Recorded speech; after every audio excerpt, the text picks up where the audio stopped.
வணக்கம். மற்றொரு காணொளியின் வாயிலாக உங்கள் எல்லோரையும் சந்திப்பதில் மகிழ்ச்சி.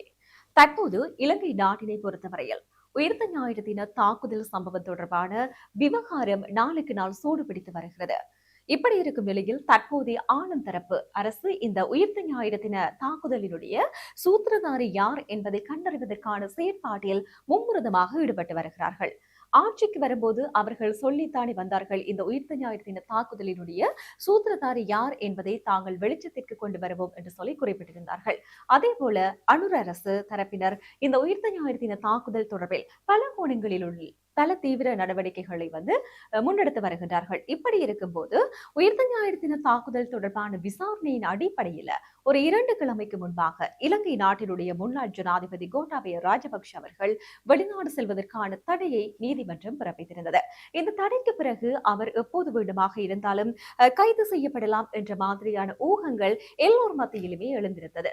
இப்படி இருக்கும்போது கடந்த 2 கிழமைக்கு முன்பிலிருந்தே இன்று வரைக்கும் இந்த கிழமையில் கூட இந்த கைது நடவடிக்கைகள் நடக்கின்றதுக்கான வாய்ப்புகள் அதிகமாக இருக்குன்னு சொல்லி பேசப்படுகிறது. காரணம், தற்போது நடந்து வருகின்ற இந்த உயிர்த்த ஞாயிறு தின தாக்குதல் தொடர்பான விசாரணைகளில் நிறைய தரவுகள் தகவல்கள் எல்லாம் கிடைக்கப்பெற்றிருக்கின்றன. அந்த தகவல்கள் அனைத்துமே உறுதிப்படுத்தப்பட்டிருக்கின்றது என்று சொல்லி பொதுமக்கள் பாதுகாப்பு அமைச்சர் ஆனந்த விஜயபால் அவர்கள் நாடாளுமன்றத்தில் குறிப்பிட்டிருந்தார். இதுல முன்னாள் புலனாய்வு பிரிவினுடைய பணிப்பாளர் இப்பொழுது கைது செய்யப்பட்ட தடுப்பு காவலில் வைக்கப்பட்டிருக்கின்றார். அதாவது தற்போது வைத்தியசாலையில் சிகிச்சை பெற்று வருகின்ற சுரேசாலியிடமிருந்து பல தகவல்கள் கிடைக்கப்பெற்றிருக்கிறது. அதேவேளை அவர் மீதும் பலதரப்பட்ட குற்றச்சாட்டுகள் எல்லாம் முன்வைக்கப்பட்டிருக்கின்றன. ஆகவே இந்த அடிப்படையில் முன்னாள் ஜனாதிபதி கோட்டாபய ராஜபக்ஷ அவர்கள் கைது செய்யப்படக்கூடிய வாய்ப்புகள் அதிகமாக இருப்பதாக பெரிய அளவில் எதிர்பார்க்கப்பட்டது. இந்த கிழமையில அது நடக்கலாம் என்று சொல்லியும் எதிர்பார்க்கப்படுகிறது.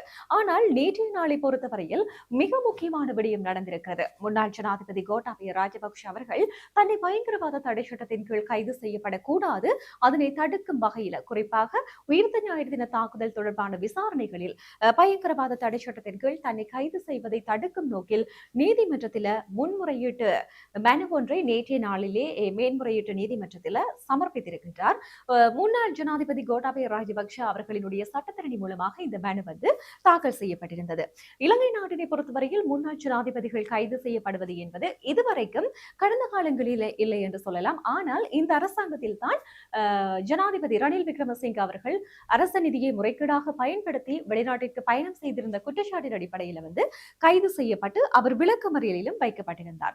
ஆகவே அதுக்கு பிறகு இன்னும் ஒரு முன்னாள் ஜனாதிபதி கைது செய்யப்படுபவராக இருந்தால், அதுவும் பயங்கரவாத தடுப்பு சட்டத்தின் கீழ் கைது செய்யப்படுபவராக இருந்தால் இது ஒரு முக்கியமான சந்தர்ப்பமாக இது அமையும். அது மட்டுமில்ல, பயங்கரவாத தடுப்பு சட்டத்தின் கீழ் ஒரு ஜனாதிபதி கைது செய்யப்படுவது என்பதும் இதுவே இலங்கை நாட்டினை பொறுத்தவரையில் முதன்முறையாக அமையும் என்று சொல்லப்பட்டிருக்கிறது. இப்படியாக முன்னாள் ஜனாதிபதி கோட்டாபய ராஜபக்ஷவினுடைய கைதுதான் தற்பொழுது பரவலாக சமூக வலைதளங்களில் எல்லாம் பேசப்பட்டுக் கொண்டு வருகிறது. இப்படி இருக்கும் நிலையில் இந்த கோட்டாபயவினுடைய கைது தொடர்பில் பரவும் தகவல்களுக்கு அமைச்சர் நலிந்த ஜெயதிஸ் அவர்கள் பதில் தகவல் ஒன்றை முன்வைத்திருக்கின்றார். அதாவது, முன்னாள் ஜனாதிபதி கோட்டாபய ராஜபக்ஷ பயங்கரவாத தடுப்பு சட்டத்தின் கீழ் கைது செய்யப்படவுள்ளதாக சமூக ஊடகங்களில் வெளியாகி வருகின்ற செய்திகள் அனைத்துமே முற்றிலும் வதந்தியானவை என்று சொல்லி, உண்மையிலேயே ஒருவரை கைது செய்ய போவதாக இருந்தால் குற்றப்புலனாய்வு திணைக்களத்தினுடைய முறையான சாட்சியங்களின் அடிப்படையில் தான் கைது செய்வது என்பது தீர்மானிக்கப்படும் என்று சொல்லி அமைச்சர் நலிந்த ஜெயதிச சொல்லியிருக்கிறார்.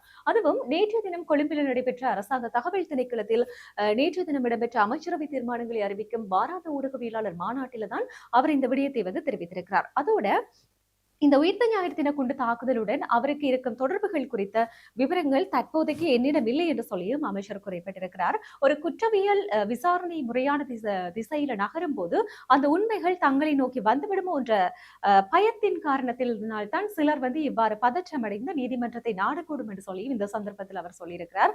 அரசாங்கம் உண்மையிலேயே எந்தவித அரசியல் பழிவாங்கல்களையும் செய்யாது. ஆகவே குற்றப்புலனாய்வு திணைக்களம் திரட்டும் சாட்சியங்களினுடைய அடிப்படையிலேயே அடுத்த கட்ட நடவடிக்கைகள் அமையும் என்று சொல்லி அமைச்சர் நலிந்த ஜெயதிஸ் அவர்கள் திட்டவட்டமாக தெரிவித்திருக்கிறார். ஆகவே முன்னாள் ஜனாதிபதி கோட்டாபய கைது செய்யப்படுவாரா, இந்த உயிர்த்த ஞாயிறு தின தாக்குதல் சம்பவத்துக்கும் அவருக்கும் தொடர்பு இருக்கா இல்லையா என்பதை நாங்கள் பொறுத்திருந்துதான் பார்க்க வேண்டும். அதேவேளை இன்றைய தினம் முன்னாள் ஜனாதிபதி மஹிந்த ராஜபக்ஷவினுடைய மகன் யோசித ராஜபக்ஷ அவர்கள் கைது செய்யப்பட்டிருக்கின்றமையும் இன்றைய நாளில் பரவலாக பேசப்பட்டுக் கொண்டிருக்கிறது.